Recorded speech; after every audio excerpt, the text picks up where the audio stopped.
जिस बेटे का 2 महीने पहले किया दाह संस्कार और श्राद्ध, वही बेटा अब लौटा जिंदा। जिस अज्ञात लाश को अपना बेटा समझकर परिजनों ने अंतिम संस्कार कर दिया, पुलिस पर लापरवाही का आरोप लगाकर सड़क जाम किया, समाज व कल्याण विभाग से 4,25,000 रुपये का मुआवजा लिया। एसएसपी जगुनाथ रेड्डी जला रेड्डी ने इस मामले में एफआईआर नहीं करने के आरोप में तत्काल थाना अध्यक्ष दीपक कुमार को भी निलंबित कर दिया था। फिर एफआईआर हुई, 5 लोग नामजद किए गए, एक निर्दोष जेल में है। वह युवक 17 वर्षीय भोला राम गुरुवार को जिंदा निकला। अपने वकील के माध्यम से उसने दरभंगा व्यवहार न्यायालय के SC/ST स्पेशल कोर्ट के जज शैलेंद्र कुमार 1 की अदालत में आत्मसमर्पण किया। कोर्ट ने भोला की उचित पहचान कर माता पिता को सौंपने का आदेश दिया है। गुरुवार को करीब 10:30 बजे वकील के साथ दरभंगा व्यवहार न्यायालय में भोला पहुंचा। यह जानकारी मिलते ही पुलिस महकमे में हड़कंप मच गया। मब्बी थाना अध्यक्ष सुनील कुमार सूचना मिलते ही सीतामढ़ी से कोर्ट पहुंचे।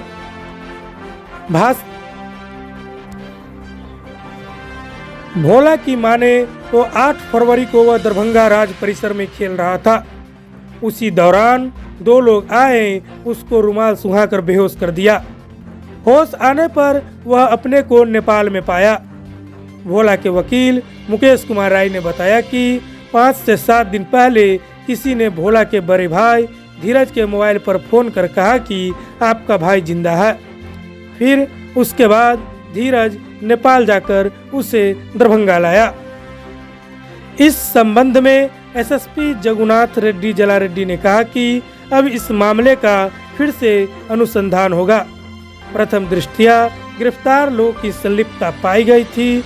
देखते हैं अब जांच में क्या बातें सामने आती है। अज्ञात सबको भोला बताने वाले पर कानूनी कार्रवाई की जाएगी। राहुल कुमार शाह के खिलाफ दर्ज मामले की धाराएं भी बदली जाएगी। आपको बताते चले कि 8 फरवरी को भोला राम लापता हुआ था। मब्बी थाना कांड संख्या 22/25 के अनुसार मब्बी थाना के सिमरा गांव के जगदेव राम का 17 वर्षीय बेटा भोला कुमार राम 8 फरवरी को लापता हो गया। 26 फरवरी को बेता पुलिस ने अलपट्टी रेलवे गुमटी के पार ट्रैक से एक जख्मी अवस्था में एक युवक को पाया। उसे DMCH में भर्ती करवाया गया। 28 फरवरी की रात उसकी मौत हो गई। इस अज्ञात लाश को चेहरे के हिस्से के अनुसार परिजनों ने अपना मान लिया। इसके विरोध में परिजनों ने 1 मार्च को विश्वविद्यालय थाना के आजमनगर दुर्गा मंदिर के समीप लाश को सड़क पर रखकर हंगामा किया। पुलिस की गाड़ी में तोड़फोड़ की। परिजन मुआवजा की मांग कर रहे थे। प्रशासनिक व पुलिस पदाधिकारी के आश्वासन पर जाम हटाया गया था।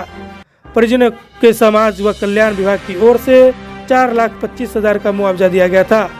अपना समझकर अज्ञात लाश का दाह संस्कार भी परिजनों ने कर दिया था। यहाँ से गए राज में बैट बॉल खेलने के लिए, तो खेल उठ करके बैठे वहाँ। फिर पीछे से 3-4 आदमी आया और कपड़ा से मुँह ढक दिया। फिर उसके बाद क्या हुआ पता नहीं चला मुझे।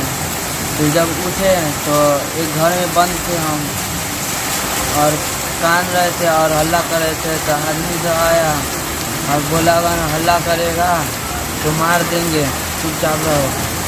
तो चुपचाप रहे डर से। तो वहीं पे बैठे थे रुकानते थे और सो गए। फिर बहुत देर के बाद भात ला के दिया और पानी और खाए।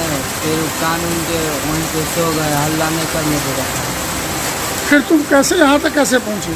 तो उसके बाद एक दिन वो घर खुला हुआ था, तो देखे कोई नहीं है, शांत था, उधर कोई नहीं था। तो भागे उधर से भागे। फिर बाजार आर मिला, वहाँ पे गए बैठे। वो आदमी से पूछा तू इतना गंदा है कहाँ से आया है? तो बताएं वो पकड़ के कोई लेके आया था, उधर पकड़ के रखा था। तो हम भाग के आए हैं इधर।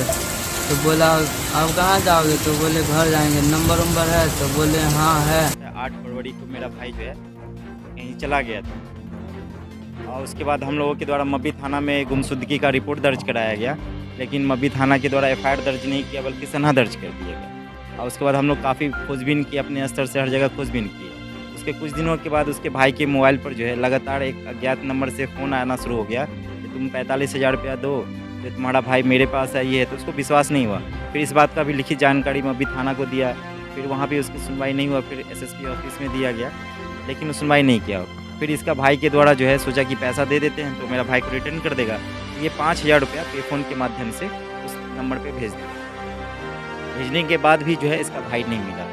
कुछ दिनों के बाद फिर इसको पता चला कि यहाँ अललपट्टी रेलवे ट्रैक के पास एक अज्ञात लाश मिला, जिसको इलाज के लिए डीएमसीएच ले जाया गया।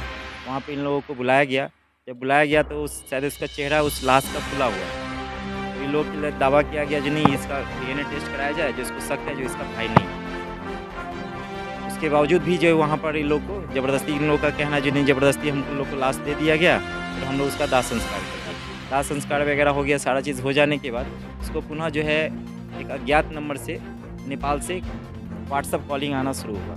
व्हाट्सअप कॉलिंग आना शुरू हुआ तो इन लोगों को लगा जो नहीं कोई फेक कॉल है, तो इन लोग अवॉइड किया। फिर उसके बाद उस व्हाट्सअप कॉलिंग के बाद वीडियो कॉलिंग जब आया तो ये उठाया। उठाने के बाद ये देखा तो भाई इसका भाई है। फिर वीडियो कॉलिंग से बातचीत होने के बाद जो है फिर ये लोग जो जिस नेपाल में जो जगह बताया गया वहाँ पे ये लोग 4-5 आदमी वहाँ पर गए। जाने के बाद वहाँ से पूछताछ की। पूछताछ करने के बाद जो है हमको लगा ये जो उसका भाई है। फिर ये आज कोर्ट में आए। कोर्ट में हमको सारी बात बताया जो सर ऐसा बात है।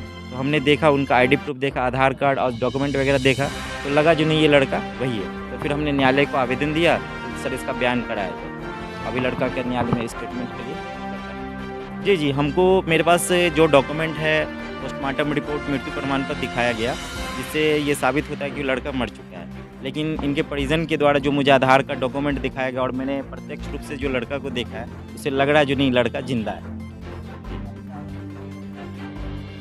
आप तो स्टेटमेंट के बाद जज साहब जो आदेश करेंगे, क्योंकि ये मामला जांच का है और ये गंभीर है, कहीं ना कहीं जांच का मामला है। अब सच्चाई क्या है जांच के बाद ही